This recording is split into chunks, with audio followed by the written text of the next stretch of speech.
A memória afetiva do quintal da casa dos avós durante a infância foi inspiradora para o peruano Joaquim Leguía. Ele criou um método para estimular a criança a se descobrir como parte da natureza. A metodologia TINES, Terra das Crianças, foi reconhecida pela Unesco como uma boa prática de educação para o desenvolvimento sustentável.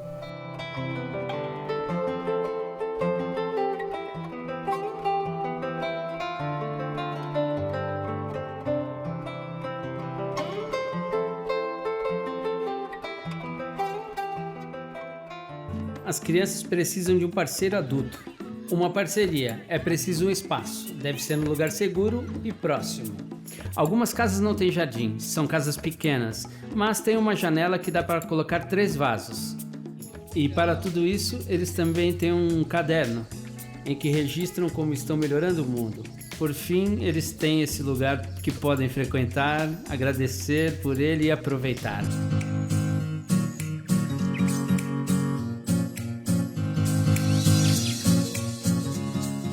No Repórter Eco de hoje, você vai conhecer o projeto TINES, Terra das Crianças, para estimular o contato com a natureza. E veja também: ambientalistas e entidades de defesa do consumidor pressionam para que a Câmara dos Deputados aprove o projeto que ratifica a emenda de Kigali, acordo internacional que reduz o uso em aparelhos do HFC, um dos gases que intensificam o efeito estufa da Terra. E ainda 2 exposições em São Paulo que reúnem fotos de Cláudia Andujar revelam a beleza cultural e a longa luta pela sobrevivência do povo Yanomami, que habita a floresta amazônica. Economia na conta de luz, menos poluentes na atmosfera. Cidadãos brasileiros pressionam o Congresso Nacional a ratificar a chamada Emenda de Kigali, que integra o Protocolo de Montreal. É um dos acordos internacionais para ajudar a combater as mudanças climáticas. A indústria tem até 2026 para oferecer novos aparelhos de refrigeração.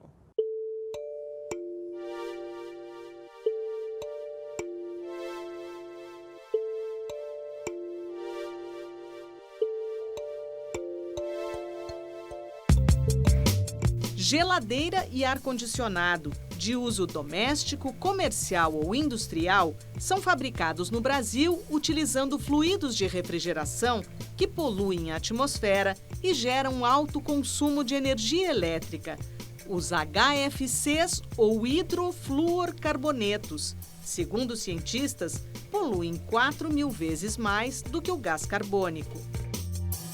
O banimento dessas substâncias está previsto na Emenda de Kigali, aprovada em 2016 em Ruanda, na África, e ratificada por 69 países.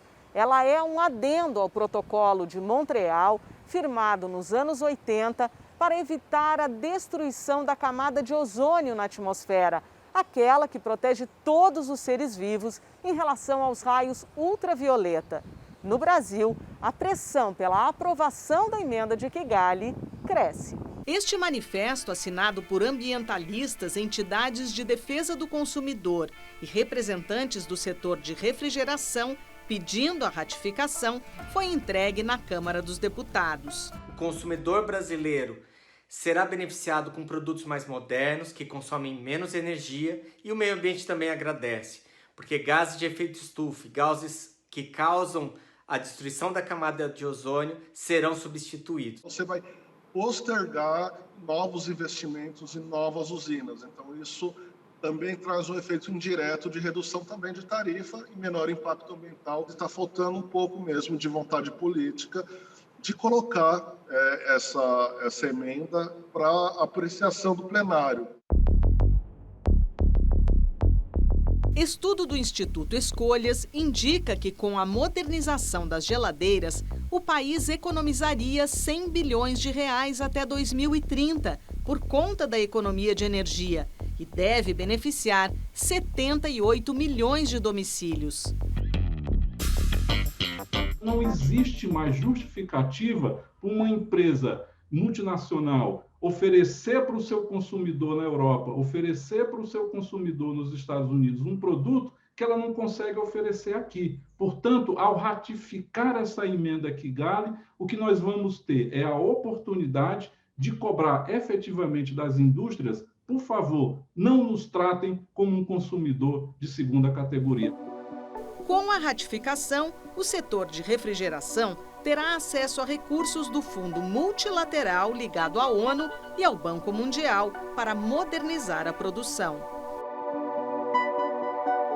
Estou falando de pouca verba, 100 milhões de dólares, né? Isso vai trazer tecnologia e benefícios para o setor e para o usuário final da mesma forma. Outro aspecto que a gente vai ter que pensar vai ser no descarte desses equipamentos, né, uma vez que eles começarem a ser substituídos pelo consumidor. Os aparelhos antigos estão abastecidos com os gases antigos. Então, não pode simplesmente soltá-los na atmosfera, que o dano é bem pior. Então, é necessário, e a gente vai acompanhar isso também, que as indústrias façam um esquema de logística reversa para que recupere esse gás antigo, para que não cause esse dano. As razões para a urgência na ratificação da emenda de Kigali estão no nosso dia a dia. Eventos extremos causados pelas mudanças climáticas, como secas severas e enchentes, afetam não só a possibilidade de gerar energia, como a produção de alimentos. A agricultura precisa das chuvas.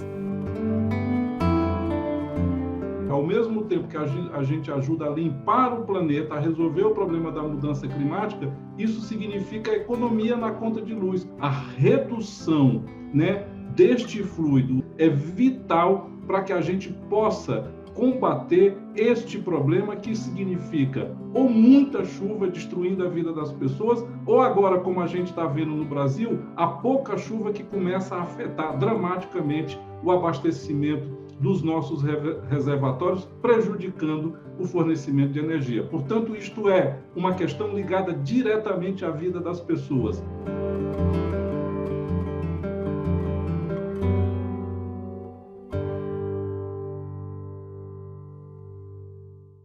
Agora você acompanha as notícias socioambientais que tiveram destaque na semana. O eclipse solar anular é visto em parte da América do Norte, Europa e Ásia. O fenômeno não pôde ser observado no Brasil. O Dia Mundial dos Oceanos, 8 de junho, marca o início da década da ciência oceânica para o desenvolvimento sustentável. A campanha, liderada pela Organização das Nações Unidas, pretende unir cientistas, ambientalistas e a sociedade para aprofundar o conhecimento sobre a relação dos oceanos com os seres humanos e com o meio ambiente. O berço da vida na Terra é fonte de uma rica diversidade de espécies da vida marinha e é essencial para o controle do clima no nosso planeta. Absorve grande parte do dióxido de carbono emitido pelas ações humanas e que intensifica o efeito estufa. Mas os oceanos sofrem os impactos causados pela poluição, pela sobrepesca e pelas mudanças climáticas, que aumentam a temperatura das águas e elevam o nível do mar. A Justiça do Trabalho condena a mineradora Vale a pagar indenização de R$ 1 milhão aos parentes dos trabalhadores mortos no rompimento da barragem da mina do Córrego do Feijão, em Brumadinho, Minas Gerais. Os herdeiros de 131 trabalhadores vítimas do desastre serão beneficiados.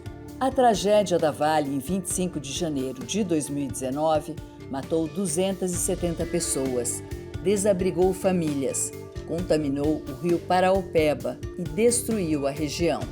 A mineradora pode recorrer da decisão judicial em instâncias superiores.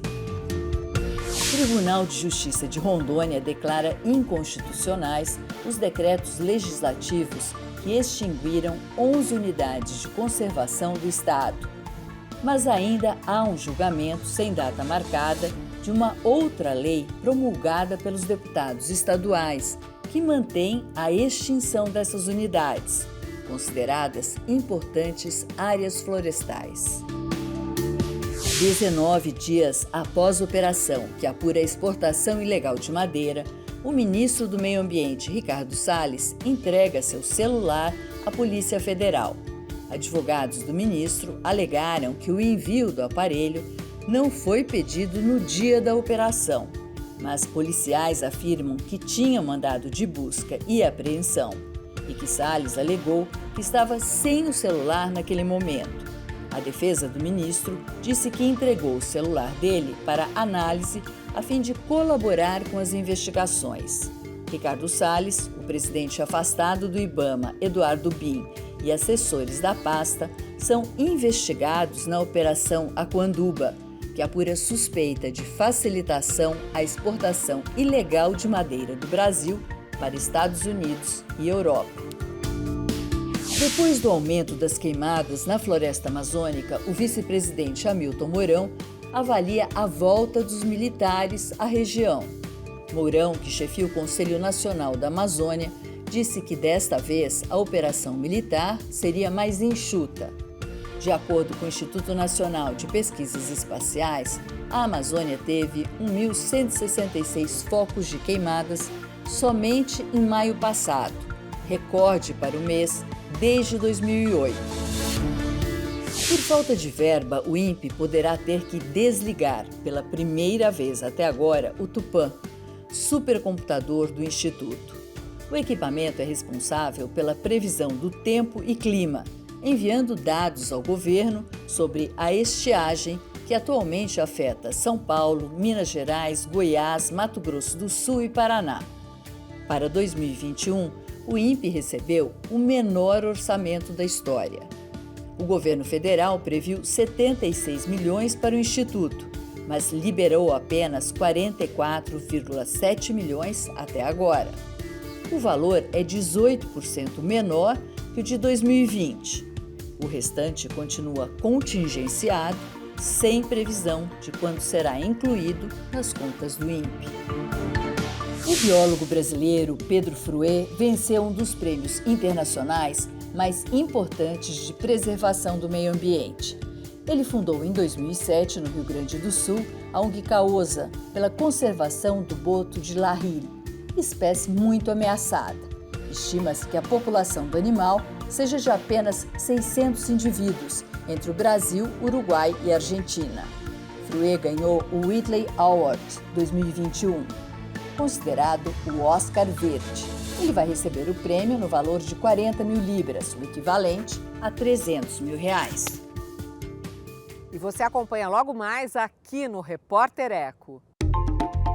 2 exposições com fotos de Cláudia Andujar na Galeria Vermelho, em São Paulo, mostram a beleza cultural e a luta constante pela sobrevivência do povo Yanomami.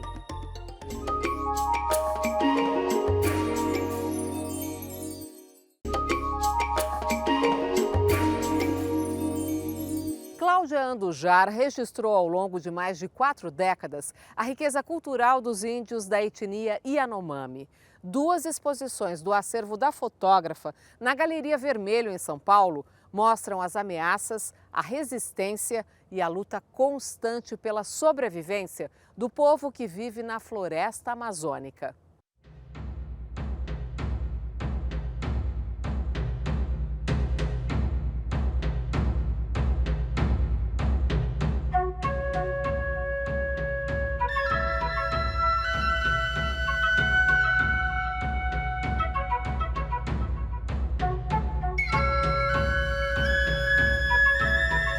Luzes, sombras e sobreposições que contam as histórias das nossas origens. Em mais de 40 anos de trabalho, a fotógrafa Cláudia Andujar se dedicou a retratar a beleza e a denunciar a destruição da milenária etnia Yanomami.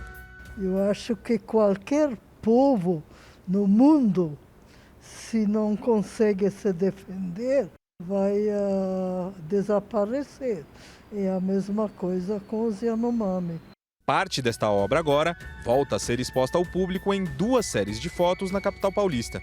Sonhos Yanomami é uma delas. A reunião de 20 fotos feitas desde 1971 mostra os primeiros encontros da fotógrafa com os indígenas.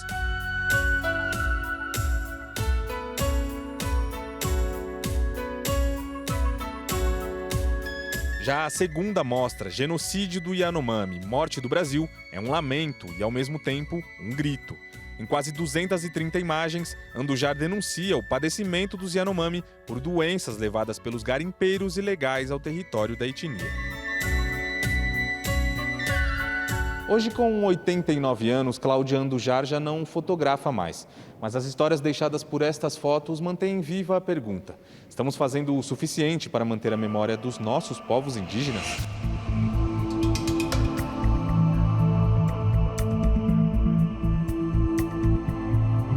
O que a gente está vendo? Que pouca coisa mudou. O Instituto Socioambiental, eles estão denunciando que tem algo em torno de 20 mil garimpeiros dentro da terra indígena Yanomami. Infelizmente, nesse sentido, no valor político do trabalho, ele está muito atual hoje. E ele tem muita importância e urgência, continua tendo. As duas mostras acontecem na Galeria Vermelho, em São Paulo. A entrada é gratuita e não é preciso agendar a visita. A Galeria Vermelho funciona de terça a sexta, das 11 da manhã às 7 da noite. Aos sábados, o local também fica aberto até às 4 da tarde. Os organizadores também prepararam um portal onde o material pode ser acessado online. O endereço é galeriavermelho.com.br.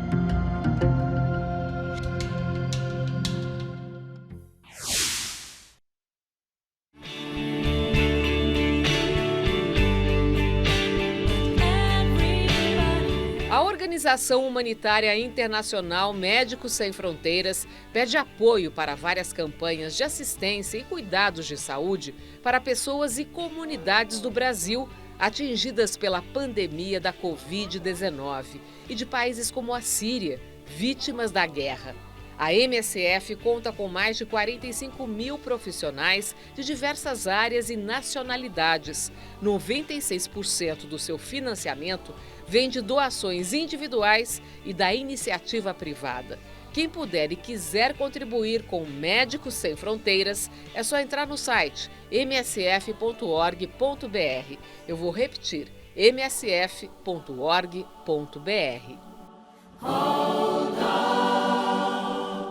E você vai ver a seguir aqui no Repórter Eco. Criar espaços verdes para viver mais perto da natureza, em casa, nas escolas e nos bairros. É a ideia do projeto Teens, Terra das Crianças, trazido ao Brasil pela modelo Gisele Bündchen, em parceria com o Instituto Alana.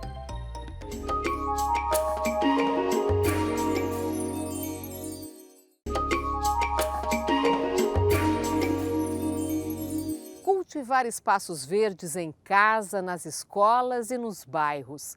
Teens, Terra das Crianças é um projeto socioambiental trazido ao Brasil pela modelo Gisele Bündchen em parceria com o Instituto Alana. Bastam apenas 3 vasos para mostrar como é possível viver mais perto da natureza.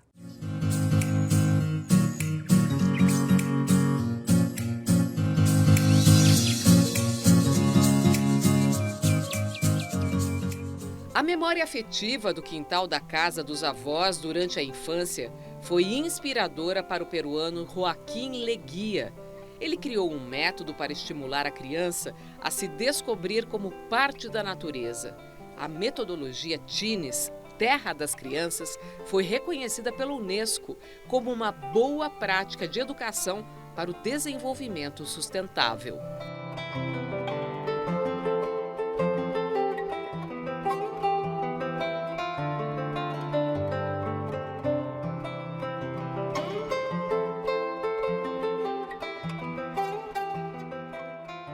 As crianças precisam de um parceiro adulto. Uma parceria, é preciso um espaço, deve ser num lugar seguro e próximo. Algumas casas não têm jardim, são casas pequenas, mas tem uma janela que dá para colocar 3 vasos. E para tudo isso, eles também têm um caderno, em que registram como estão melhorando o mundo. Por fim, eles têm esse lugar que podem frequentar, agradecer por ele e aproveitar. E basicamente você cede, os adultos cedem um pedaço de terra, equivalente a meio metro quadrado ou 3 vasos, para que as crianças possam cultivar essas plantas e, a partir disso, se encantar com a natureza, Então, é uma metodologia onde, por meio desse vínculo com a natureza, com o plantio, elas possam ter essa sensação de poder transformar o mundo. Que livro a gente vai ler? Terra das Crianças. Era uma vez, num lugar nem tão distante assim, a história de um buraco sem fundo. O universo das teens passou a ser replicado em muitas casas e escolas do Peru e depois do Equador, conta o coordenador do programa Criança e Natureza do Instituto Alana, que trouxe a metodologia para o Brasil. Elas escapuliam querendo espiar quem morava lá dentro. O buraco. Aham. Da borda do buraco, começaram a chamar. Tem alguém aí? Ai, ai, ai. Tem alguém aí? Tem alguém aí? Quais são os primeiros resultados dessa experiência que nasceu no Peru? Hoje, tanto o Peru quanto o Equador tem mais de 6 mil instituições de ensino, de educação que utilizam, fazem uso dessa metodologia reconhecidamente como uma política pública. E aí agora, né, desde o começo do ano, que a gente traz a metodologia pelo Instituto Alana, e a Gisele Bündchen também tem um papel crucial aí nessa protagonização desse projeto no Brasil. A gente tem dois públicos principais, né, com esse projeto. Um é de famílias, então a gente tem um site onde tem um guia de como fazer uma teens com as crianças em casa, né, para quem, principalmente pela questão pandêmica, estarmos isolados em casa, não tendo tanto esse contato que já não tínhamos tanto com as crianças na natureza. Então, existe lá um guia de como proporcionar isso dentro de casa. Existe a Instasérie, né, que está no canal da Gisele Bündchen, e também o nosso próprio canal do Instagram, que a gente repassa muitos conteúdos. Para os educadores, né, o nosso outro público, a gente tem um EAD, né, um ensino à distância que vai ser lançado agora no primeiro semestre, já tem o chamado no nosso site também, para conseguir replicar esse projeto também para escolas ou mesmo para comunidades. Então, o Teens serve tanto para ter teens nos lares, quanto nas escolas, ou também na comunidade, em hortas comunitárias, né? Ela não te pica, Gisele? Não. Ela vai te picar a vista, cuidado. Não, ela é minha galinha, ela é pequena. A parceria do Instituto Alana e de Gisele Bündchen resultou numa série de vídeos no Instagram, com mais de 6 milhões de visualizações até agora. Eu acho que esse é um projeto muito incrível, porque ele dá a oportunidade da gente plantar essa sementinha de consciência, de amor, de reconexão, para a gente relembrar as nossas crianças quem somos, que nós somos a natureza. O que a gente come no verão, o que a gente come na primavera. A terra nos dá o que a gente precisa no momento que a gente precisa. Essas estações, elas são para isso. A reconexão com a terra pode se dar a partir de experiências e brincadeiras, seja num grande quintal, num pequeno canteiro ou até mesmo em apenas 3 vasos.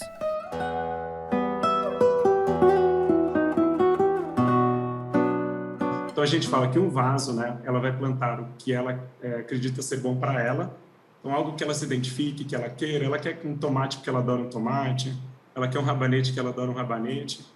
E aí depois o segundo vaso é para plantar para os outros, ou seja, para a família, para a comunidade dela, então algo que ela acredite que seja bom para casa, então pode ser um hortelão, um alecrim ou um manjericão para dar um cheiro na casa, e o terceiro para a natureza. E aí tem todo o material ali que mostra assim, o que é bom para a natureza, para nutrir o solo, para questão também de vaporização, né, e deixar um ecossistema equilibrado. Então esses 3 vasos, ou esse meio metro quadrado também, é uma forma de a gente fazer micro-restaurações para contribuir para essa preservação ou conservação e a restauração, né, da biodiversidade no planeta. Então, ela reconhecer esses 3 vasos como parte também de um ecossistema, que obviamente ali é um microcosmo, né, dentro da casa ou na escola, mas que isso obviamente representa muito mais quando a gente fala numa contribuição que possa se multiplicar em milhões e milhões de teens por aí. Não interessa onde você mora, não interessa, você pode trazer a natureza para dentro da sua casa. Isso é empatia pela vida, isso é essencial.